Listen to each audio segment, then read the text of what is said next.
যখন নবীর হাতের উপরে পড়েছে, নবীজি নিজের হাতটা উঠায় বললেন, তোমাদের সবার হাত আমার হাতের উপরে আছে। আজকের বাইআতে একজনের হাত এখানে নাই, তার নাম ওসমান।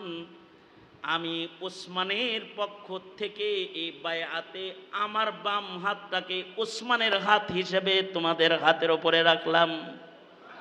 তার মানে উসমান না থেকেও নবীর হাতই উসমানের হাত হয়ে গেছে। আর এই বাইআতের অবস্থান এত মজবুত, কারণ আল্লাহ বলে ইয়াদুল্লাহি ফাওকা আইদিহিম। রাসূল আপনি দেখেন আপনার হাতের উপরে, সাহাবীদের হাতের উপরে আরেকটা হাত আছে, ওইটা আমার হাত। তার মানে উসমানের হাতের উপরে আল্লাহ পাকের হাত। বয়ান শোনার পরে সবাই বলে তাইলে তো হযরত ওমর ঠিকই করছে কামটা, উসমানী খলিফা হওয়ার যোগ্য।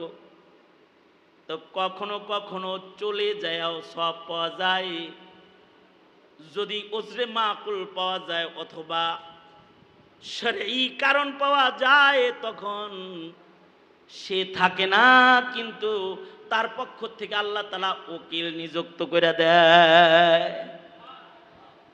কিছু কিছু মানুষ আছে, আমাদের আকাবিররা বলেন, কিছু কিছু মানুষ আছে এরা কাবায় যাইতে পারে না, কিন্তু ফেরেশতারা তাদের আকৃতি ধইরা কাবা তওয়াফ করে। তারা ইশকের কারণে আল্লাহ তাআলা তার পক্ষ থেকে ওকিল নিযুক্ত করে দেয়। কারণ নিয়াতুল মুমিন খায়রুম মিন আমালিহি।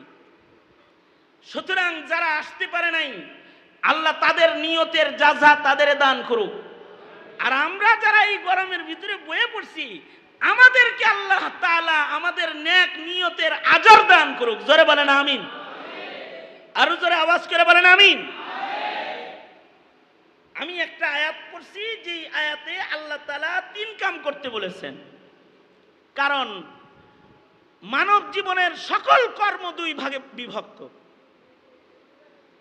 কিছু কর্ম হবে ইবাদত, আর কিছু হবে মাসিয়াত।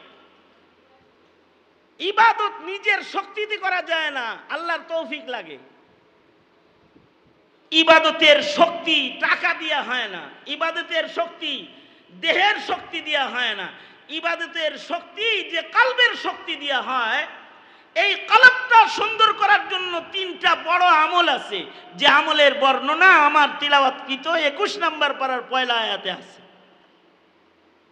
আল্লাহ তার বন্ধুকে বললেন 3 কাম করেন। উতলুমা উহিয়া ইলাইকা মিনাল কিতাব, আপনার কাছে অবতীর্ণ কোরআন আপনি তিলাওয়াত করেন, এটা একটা কাজ।